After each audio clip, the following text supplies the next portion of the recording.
नित राम जपा कर, चंचल मन नित राम जपा कर, चंचल मन नित राम जपा कर।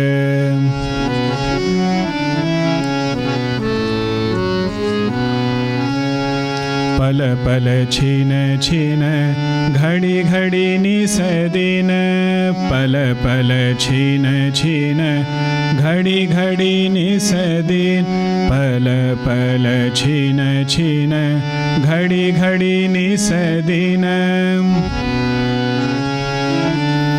घड़ी घड़ी निस दिन राम जपा कर, राम जपा कर।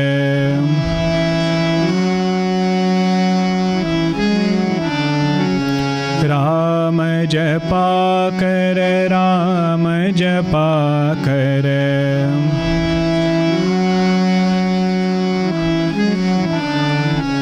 चंचल मन नित राम जपा कर।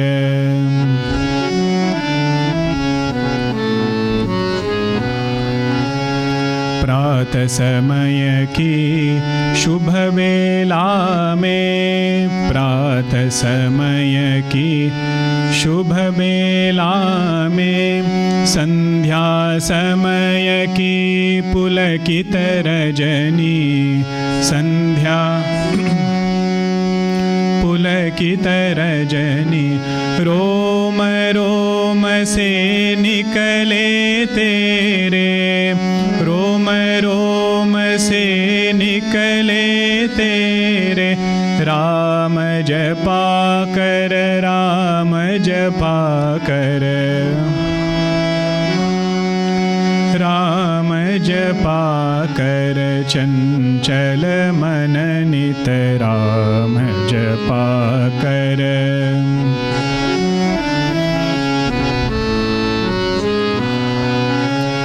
गहरा सागर टूटी नैया, गहरा सागर टूटी नैया, जीवन तरणी राम खेवैया, जीवन तरणी राम खेवैया, पार करेंगे राम जपा कर, पार करेंगे राम जपा कर, राम जपा कर, राम जपा कर।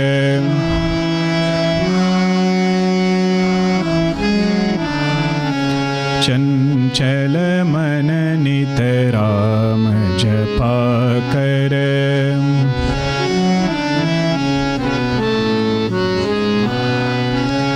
सार तत्व की खोज किए जा, सार तत्व की खोज किए जा, प्रेम सरस रस रोज पिए जा, प्रेम सरस रस रोज पिए जा, पार करेंगे राम जपा कर, पार करेंगे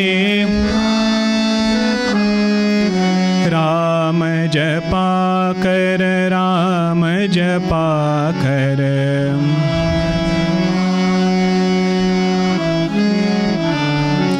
राम जपा कर, राम जपा कर।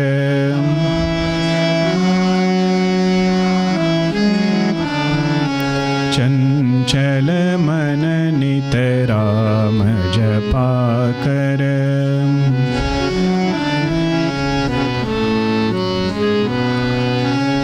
पल पल छिन छिन घड़ी घड़ी निस दिन,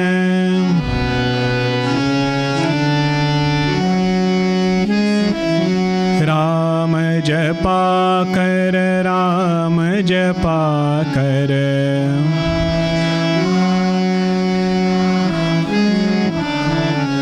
चंचल मन नित राम जपा कर।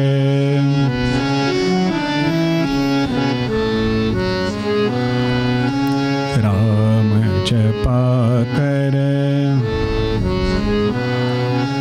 राम जपा कर। सियावर रामचंद्र की जय, सद्गुरुनाथ महाराज की जय।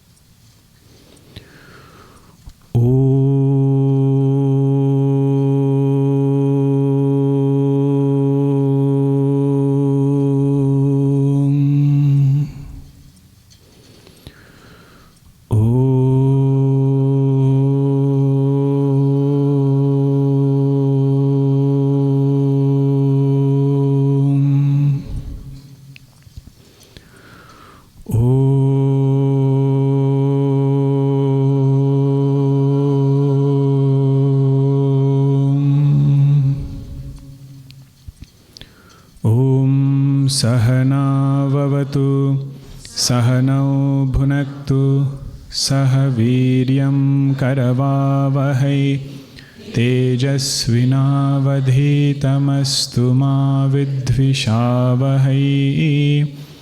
ॐ शान्ति शान्ति शान्तिः।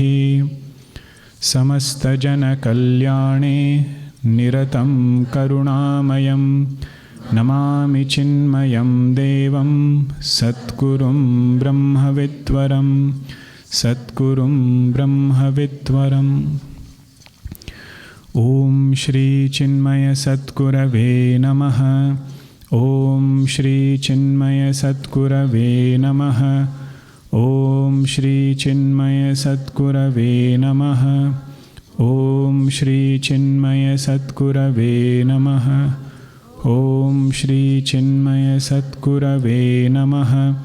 ॐ श्री चिन्मय सद्गुरवे नमः। ॐ श्री चिन्मय सद्गुरवे नमः।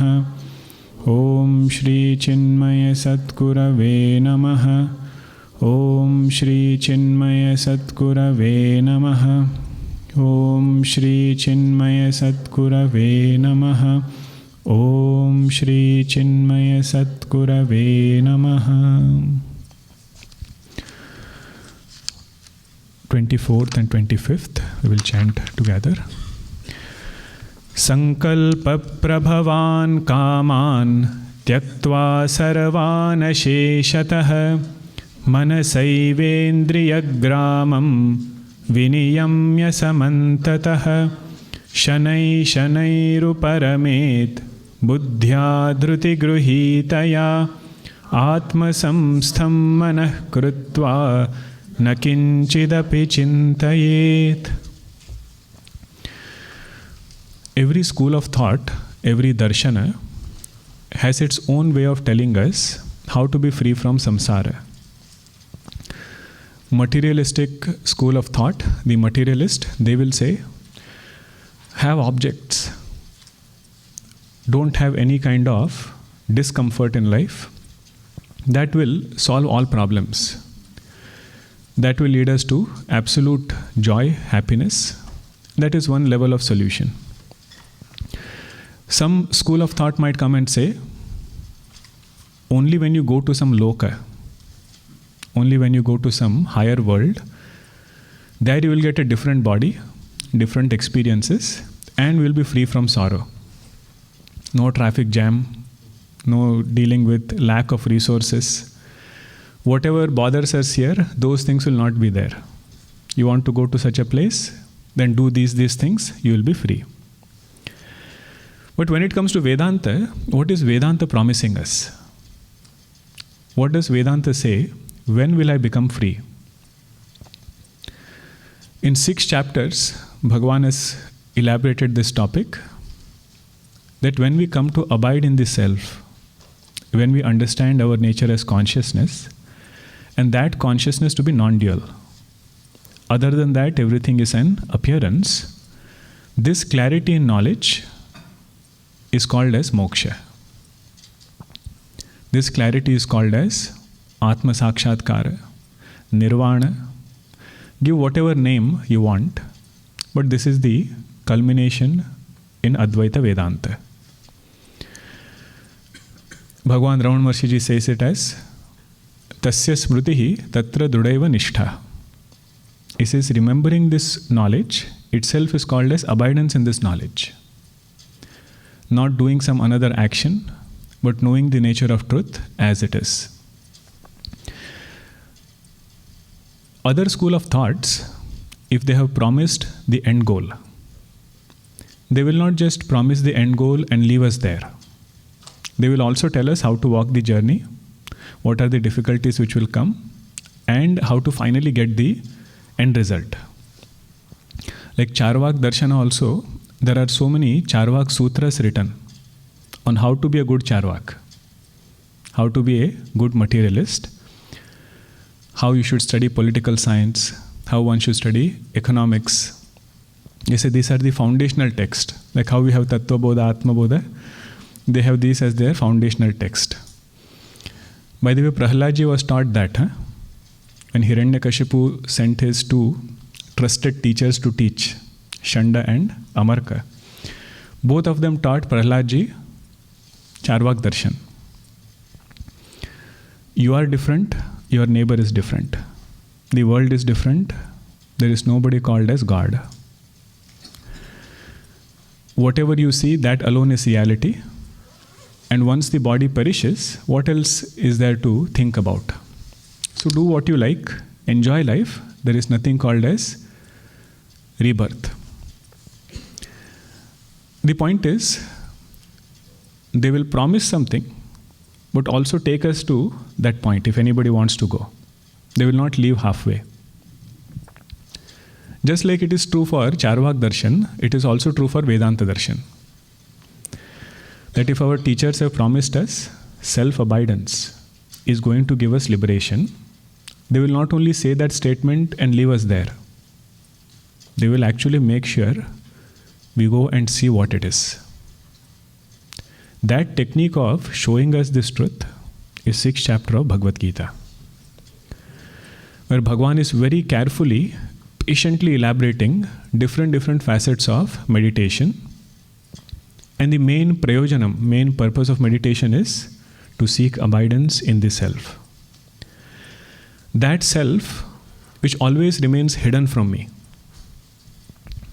That self which is unavailable to me, meditation is that technique where I can exclusively turn my attention to that self. This is one of Bhagwan's nature. He always remains hidden. You look in the front, he will stand here. You look here, he will stand behind. You can never see him eye to eye. Like that, this truth is such, he has made this Jagat, that our mind will always be turned outside. We will never be able to pay attention to the self. But by God's grace, or punya karma that this jiva has done in the past, some thought comes to his mind through satsang that I have to shift my attention from the world and turn inwards. It is said whenever a river turns towards its source, that place becomes Tirtha Kshetra. That place becomes a place of pilgrimage. Uttarkashi is one place where Gangaji turns towards Gaumukh. Like that, when a person has his desire to turn towards the self, that is his Tirtha. That is a very sacred day in his life. That is his journey towards absolute bliss. If you want to give this title for these set of verses that we are seeing right now,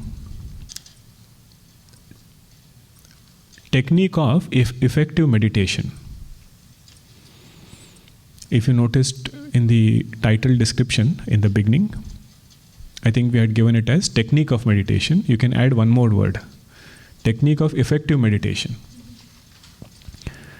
Where Bhagavan said it is not sufficient to just sit down and try to struggle to meditate. Sitting down is good. But it is after sitting down, how do we make sure that our meditation is effective? Otherwise, the sadhaka can get very frustrated. He notices his mind going all over. And he feels, what am I doing sitting in this meditation for 1 hour, half an hour. So Bhagavan said, Sankalpa has to be removed, Sankalpa has to be cut. Asheshatah, all kinds of Sankalpas have to be cut for good, at least during that time of meditation. By this removal of Sankalpa, we can withdraw our mind effectively. And what is the technique of removing Sankalpa? We had seen 2 points there. What is the first one? Yathartha Darshanam, seeing a thing as it is. And second one was Anartha Chintanam, thinking about the limitations of that object.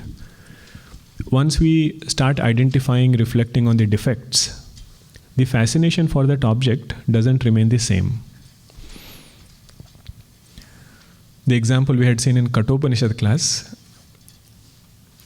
if somebody has a fascination for a car and is really wanting to buy it, constantly mind will be thinking about it. But if some friend points out some shortcoming in that car, he says, I have a similar version, comfort is good, suspension is good, road noise terrible. Barely you can hear 2 people speak inside. They have not done a good job with insulation.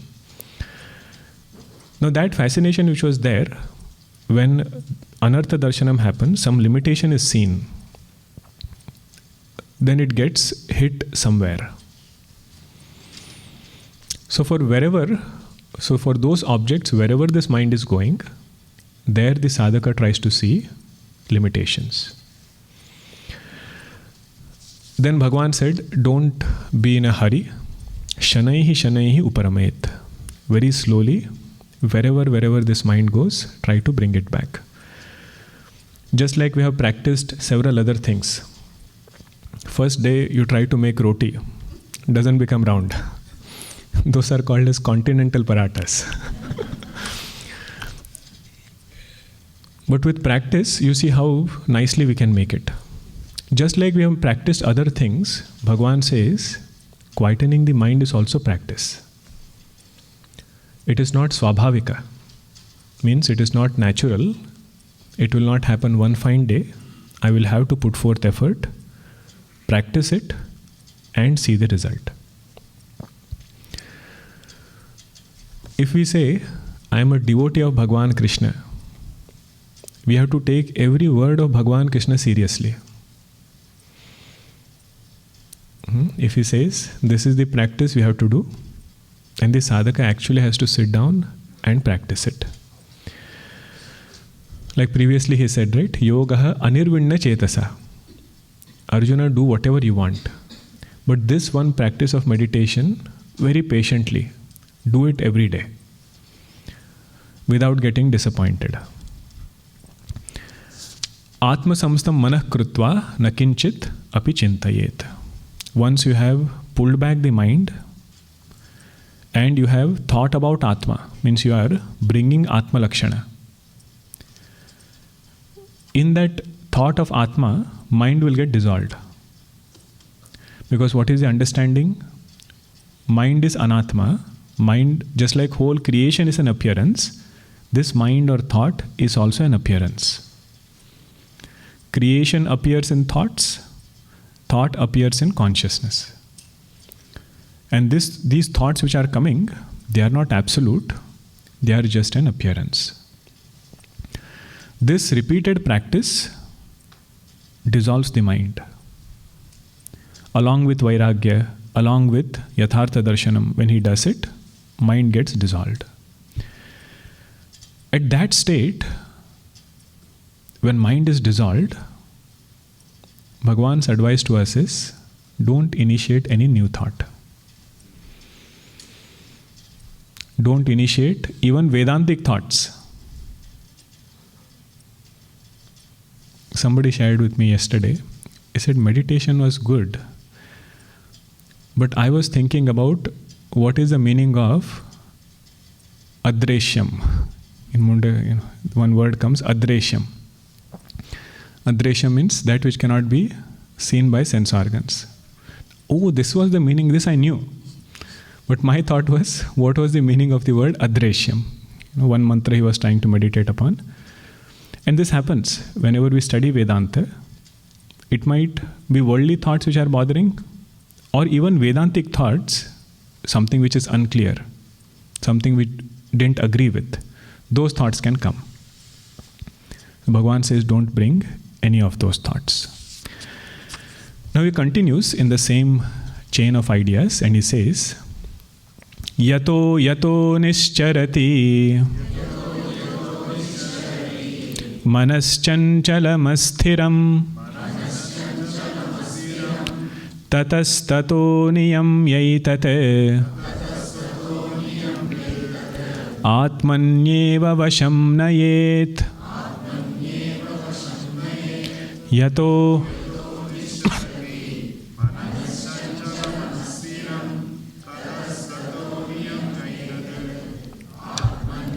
vasham nayet. Yato yato nischarati. Yato yato means due to whatever reason, mind wanders. Chara, you know, right? Grass, fodder. Charati means grazes. Just like cow grazes, our mind also grazes sense objects. It could be sound, it could be touch, it could be form, it could be taste, smell, anything could be there. Yato yato nischarati. Wherever mind wanders. Bhagavan Krishna gives definition of mind. What is this mind? Manaha chanchalam. Very fickle is this mind.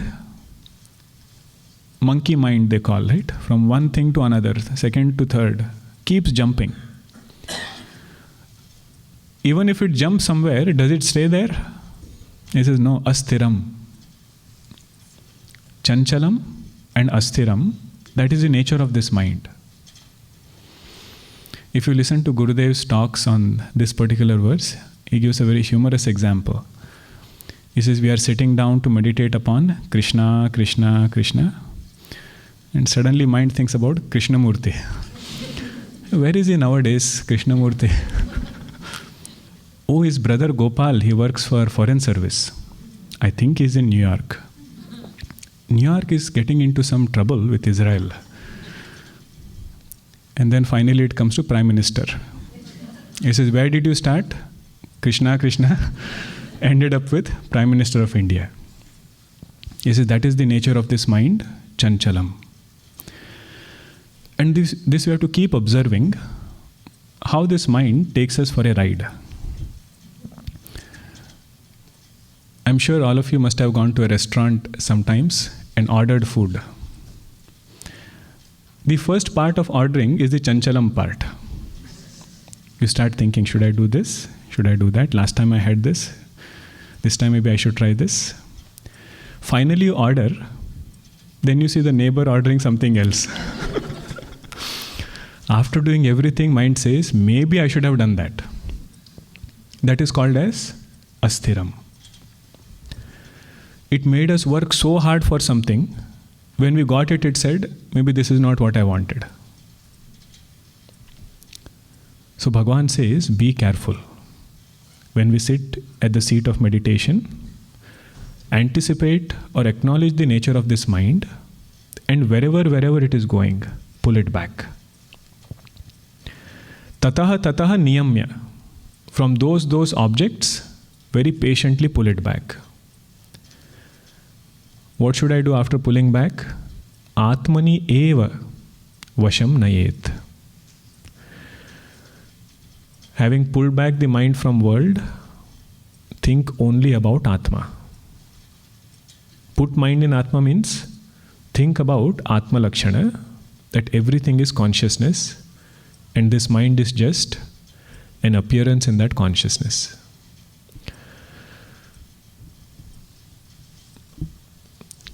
Tatastataha niyamya etat atmani eva vasham nayet. Don't think about anatma, think about Atma. All of you are familiar with the term anatma, right? What all things are included in anatma? No, I want specific.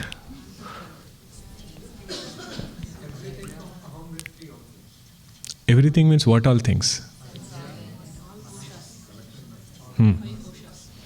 Five koshas. Anatma starts from avyakta. Anatma starts from maya. Then comes subtle creation, which includes antakarana, which includes samashti, sukshma sharira, hiranyagarbha. And third one is the gross world, which includes this body and all names and forms that we are seeing through sense organs. So that word anatma is a very loaded word. Anatma is not some one object. Entire creation starting from unmanifest. Like in BMI chart, if you see the vasanas which are there, the vasana is maya, avidya. Mind and intellect are subtle portions. That is also anatma. And everything else, the world of objects, they are the grossified forms. That is also anatma. So Bhagavan is telling here, Atmani eva vasham nayet. Don't think about gross world, subtle world, causal world. Causal world means what? Don't go into deep sleep. That is causal world, huh? Deep sleep. Don't go into deep sleep. Don't daydream also. Subtle world. Nor get carried away by any object outside. This is the meaning of that word, eva. Atmani eva vasham nayet. Now Bhagavan Shankaracharya ji gives very beautiful technique to control the mind. We have seen it before, but it will be repetition in a very different way. What did we see earlier? How to cut sankalpa? Yathartha darshanam, anartha chintanam. Now he is telling us in this verse how to do this niyamanam, how to bring this mind back. First one he says, yathatma nirupanam. Yathatma nirupanam, which means to understand the falsity of that thing. To understand the mithyatva of that particular object. He says that is the technique of pulling the mind back. If somebody sees silver in the shell, how should he pull his mind back from that silver? Illusory silver which is appearing in the shell. How should he pull his mind back? By saying that I am a dharmic person, I will not pick up a silver which is fallen on the seashore. Should that be his technique? Or he should understand there is nothing called as silver which is worth picking up. Both are valid actually. Both are valid. The first one is the path of dharma. That was the solution he gave earlier. Pull the mind back by doing yathartha darshanam, looking at the nature of things as they are. But here he is saying yathatma nirupanam. Yathatma nirupanam means understand the essence of that thing.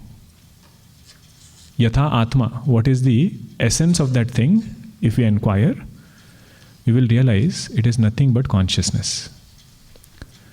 This name and form is an appearance, it is not actually there. It is easy to say. How do you prove it? There are two ways to prove it. One method is called as Laya Prakriya. Laya Prakriya means you start breaking down that object into its material cause. You start breaking down that object into its material cause. For example, if I see this mic, right? What is this mic made up of? You say what I am seeing over here is Rupa actually. I am seeing the form of this mic. If there is a flower, let us say, fragrance I smell from that flower. That fragrance is coming from earth element. in that flower. But let us keep it simple. Mic is there. You say mic is made up of matter. Mic is made up of elements. Earth element, let us say. So how many elements are there? Safe way.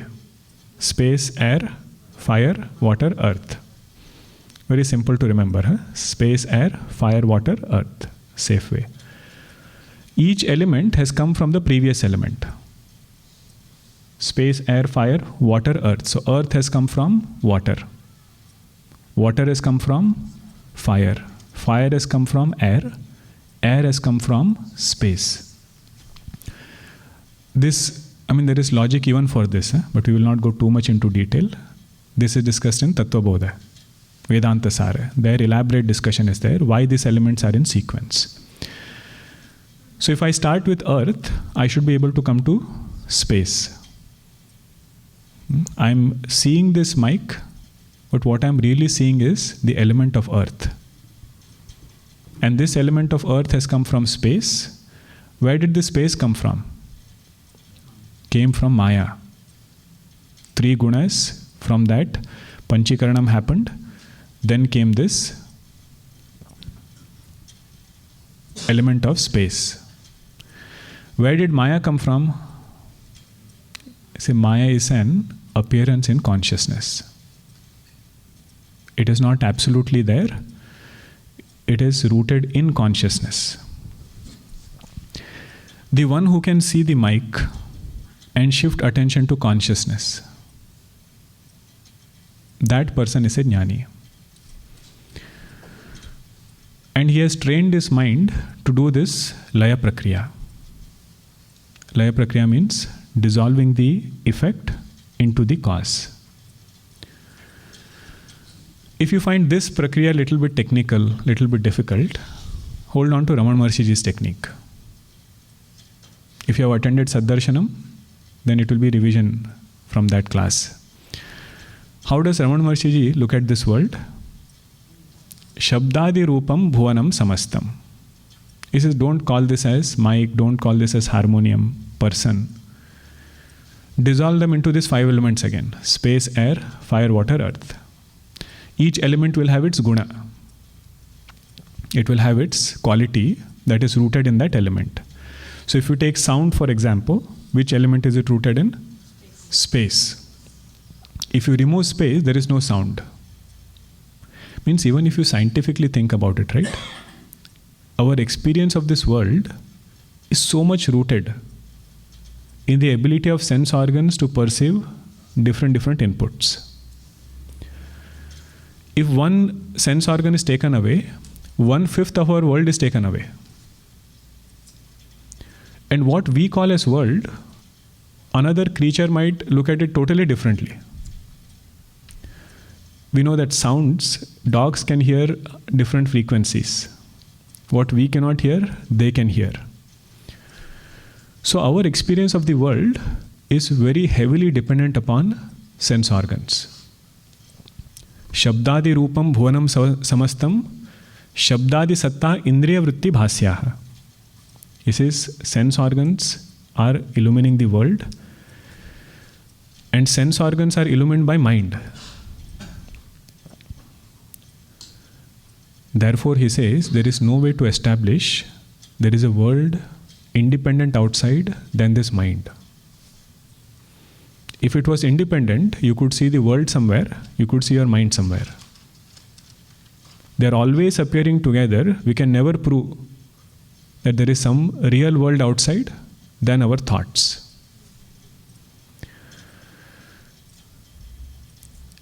Until this point, we are together.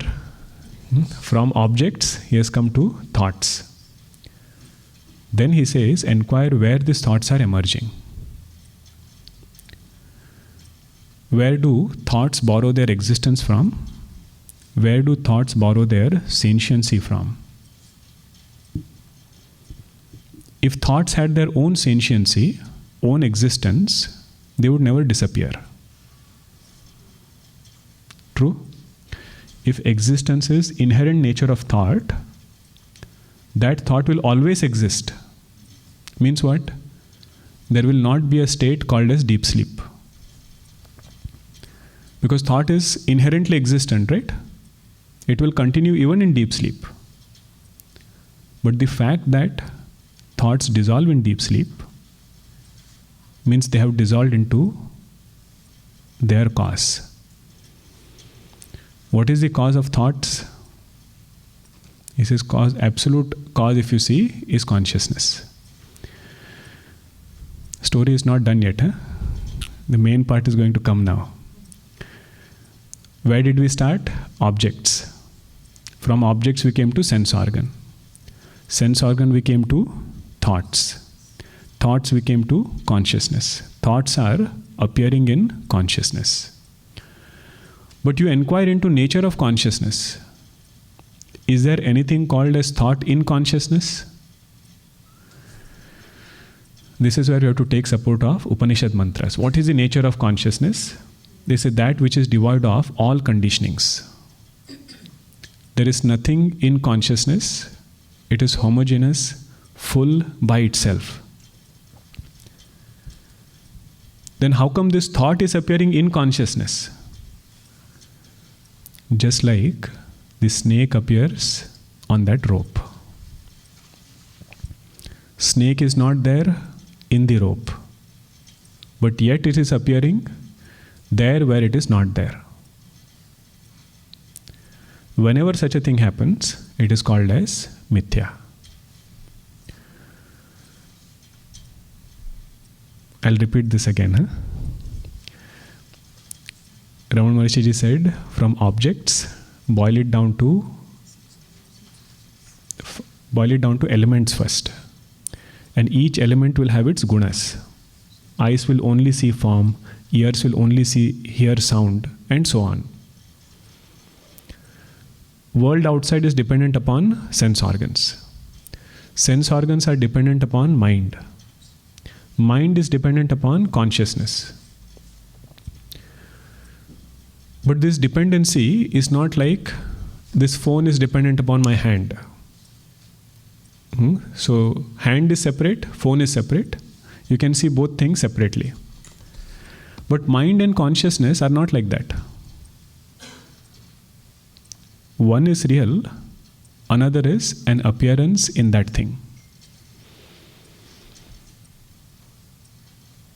So thoughts appearing in consciousness, but when we inquire into the nature of consciousness, we realize consciousness doesn't have any conditionings. So how come thoughts are appearing there? It can only appear if it is mithya. One real, one unreal entity can coexist. Two real entities cannot coexist. You cannot have one rope, another rope in the same place. That second rope will be somewhere else. Or if there was a real snake, let us say, then you cannot have one real rope, one real snake in the same location. But you can have one real rope, one illusory snake in the same location. Everybody is with me? These are all Vedanta Siddhantas, Advaita Vedanta Siddhanta. More we hold on to it, remember what they promised us, right? We have to reach there. That is this guidance by Shankaracharya ji, where he says, first way to bring the mind back is Yathatmya Nirupanam. Whenever we get time, sit down quietly and try to hammer the reality given to objects, given to world. Through this vichara. Second one, he says, once you know a thing is mithya, towards that thing we should have vairagya. Vairagya bhavanaya cha. Yathatmya nirupanam and vairagya. Did you notice the difference between the previous solution and this solution? What is the previous solution? Yathartha darshanam, anartha chintanam. What is the solution here? Yathatmya nirupanam, vairagya bhavanaya. What is the difference between both? In the first solution, object was real. Giving reality to the object, you inquire into the defects of that object. But over here he is saying, if you are Advaita Vedanta students, you will have to hammer the reality given to that object itself. Once reality is removed, towards that mithya object also we can have vairagya. Or we should have vairagya. Once I know there is no silver, then I should have vairagya towards that illusory silver. Puja Guruji, in one satsang, he asked everybody. He said, Vedanta says, in the beginning, that there is something called as Jagat, something called as world. Then after some time they will say, it is not world, it is actually God. God alone appears as world. Then you study a little bit more Vedanta, they will say, there is nothing called as world, there is only Brahma. He says, if these three standpoints are there, what should be your relationship with world? He asked everybody this question. Then everybody answered. Then Guruji answered the final. He said, if you consider world as Satyam, if you consider world as real, your transaction in the world has to be Satyam. We have to live our life holding on to the truth in our speech, in our actions, and so on. If we consider world as Bhagavatmaya, God, then we should live our life doing seva, worshipping. Jagata Ishadhi Yukta Sevanam. Because world is my altar, world is my God, I am doing his pujanam. Then if you consider or understand the world to be Brahma, he said, if that is the case, then have vairagya. If world is nothing but Brahma, towards all Nama Rupa, one should have vairagya. All three standpoints, you have to be comfortable. Vedanta will talk sometimes at number one, sometimes with Bhagavad Drishti, sometimes with Brahma Drishti. Okay, but whatever means, Bhagavan says, Atmani eva vasham nayet. Don't think about anatma. Just like a baby who is learning to crawl, toddler, you keep that child, he runs away. Pull him back, keep him here, again runs away. Like that, this mind runs away. Lot of effort, you bring it back, again it runs. You say, don't let go. Pull it back again, keep it here. This is what in Mandukya is called as Amani Bhava,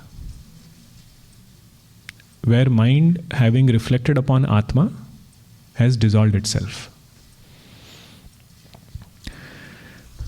Now Bhagavan is painting the results of this knowledge. He says, Prashanta manasam yenam yoginam sukhamuttamam upaiti shantarajasam brahma bhutama kalmasham prashanta manasam yenam.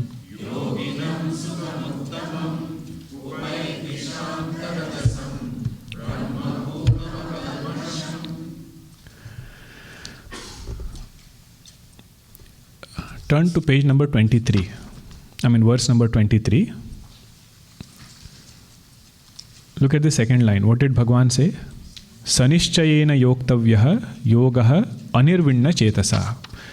You should definitely practice this without getting frustrated. He says, Prashanta manasam hi enam. The one who has practiced it, he has come to this point now. It is the same person, who started at that point, who was struggling to meditate. He said that same person has become Prashanta Manas.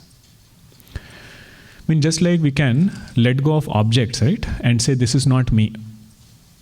Although we might be so attached to it.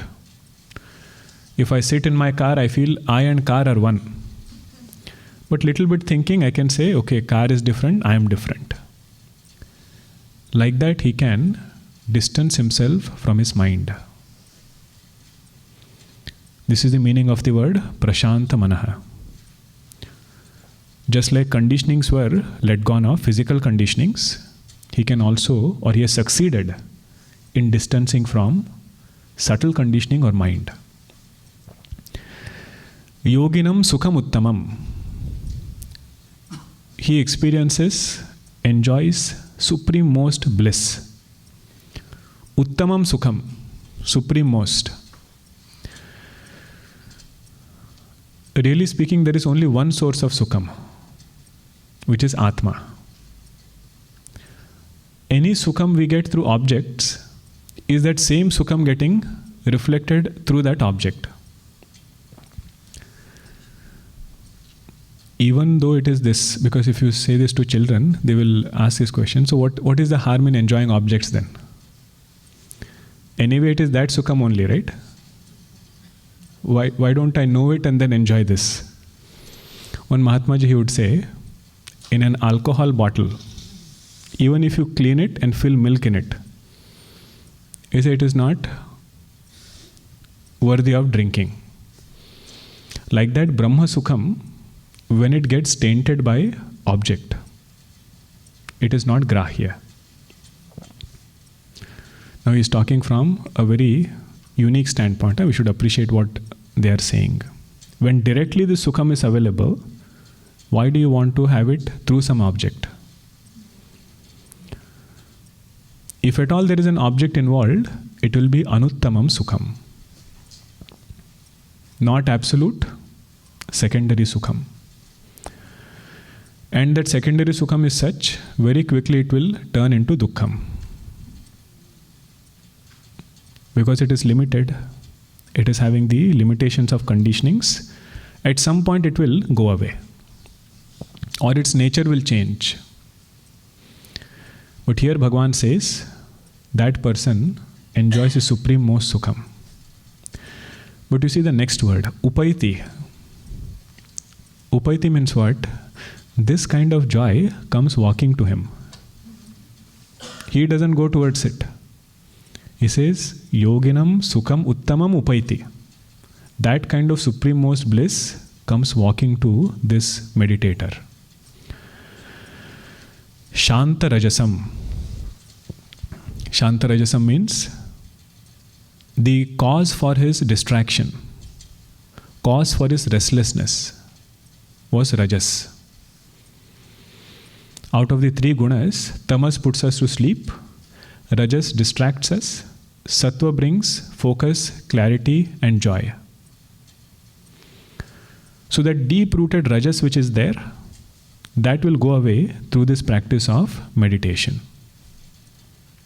That will be quietened by this practice of meditation.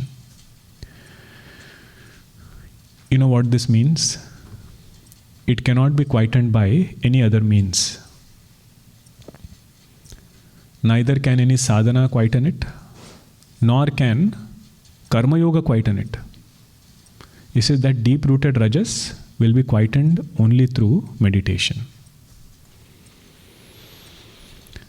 You must have seen this while cleaning the brass utensils, copper utensils, when we do puja. The first layer of cleaning is put soap. Second layer is vibhuti or something you put and try to clean. What is the final one? Brasso. And you realize, oh, this kind of black suit, I did not see it. Deep-rooted. Cannot see it through physical eyes. But when you put that solution, you realize how much shine can come. The final technique of meditation is that polish. That facet of our personality, that kind of joy, which we were unaware of, that becomes available to that sadhaka. Upaiti shanta rajasam brahma bhutam. One who has understood, is abiding in the nature of Brahma, he is not a human being anymore. He is Brahman alone. Not even Jivan Mukta, not even Videha Mukta, he is Brahma. whatever is the quality of Brahma, you can comfortably say it for Aham. In fact, this is a litmus test to know whether we have understood Vedanta or not. Brahman is Jagat Karanam. Comfortable with that statement. What does Vedanta say? I am Jagat Karanam. Whatever is Lakshana of Brahma is understood as my Lakshana. If I have doubts or I don't agree or accept this, means I am mixing some conditioning with Brahma. Moment I bring this body, even to think that I am Jagat Karanam is not possible. Brahman is Ananda Swarupa. What does Vedanta say? I am Ananda Swarupa. Says, really? I am Ananda Swarupa? What makes us think that way? Mind. The moment I mix mind, I see thoughts which are having joy, thoughts of sorrow. And to say this statement, I am Ananda Swarupa, becomes difficult. So Brahma Bhutam means that nature of Brahma, he has worked upon and owned it up as his own nature. Brahma is Asanga. You can comfortably say, I am Asanga. And his eye directly lands on Atma, consciousness. If we have this question, right, how long should I meditate? So long as our eye lands directly on consciousness. Otherwise, it will get stuck in several things. First thing it will get stuck is body.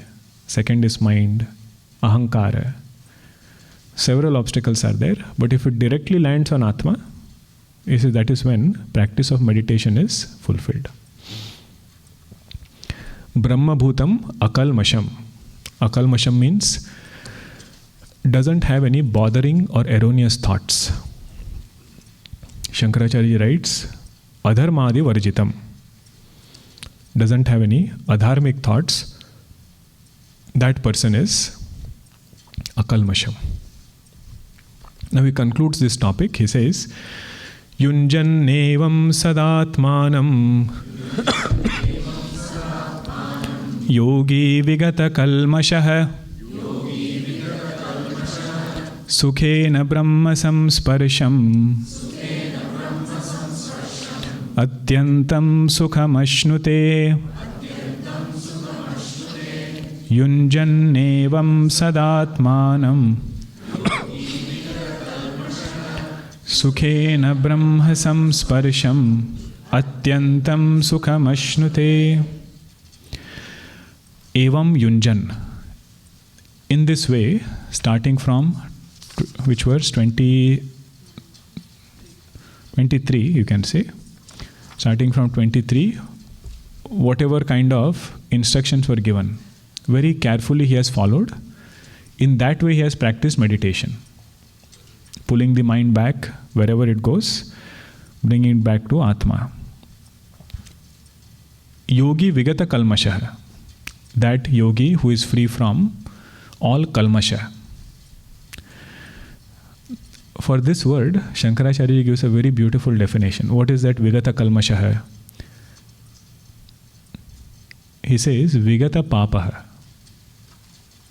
The one from whom the Papa karmas, which were obstructing his turning inwards, those Papa karmas are washed away. And Papa karmas cannot be washed away only by our effort. We need God's grace to give us this state of abidance. And that Papa karma can express as anything. It can express as sleep. It can express as distraction. There are around 11 obstacles mentioned in Patanjali Yoga Sutra that a person can go through. Physical body not cooperating, that could be one. Like this, there are several obstacles. He says all of that is removed from him. Vigata Kalmashaha. Sukhena Brahma Samsparsham. Sukhena means effortlessly. Sparsham means to touch. You see how poetically Bhagavan writes. He says this person's mind can effortlessly go and touch Brahma. Like how the children in Mithila, when Bhagavan came, Goswamiji writes, everybody went and touched Bhagavan like this. That is all they did and ran away. How effortlessly they did, like that his mind can effortlessly go and do sparsha of this Brahma Tattva. Suddenly a question should come here. Until now I heard Brahma is not an object, cannot be seen, cannot be touched. Bhagavan says effortlessly he can turn his mind to Brahma.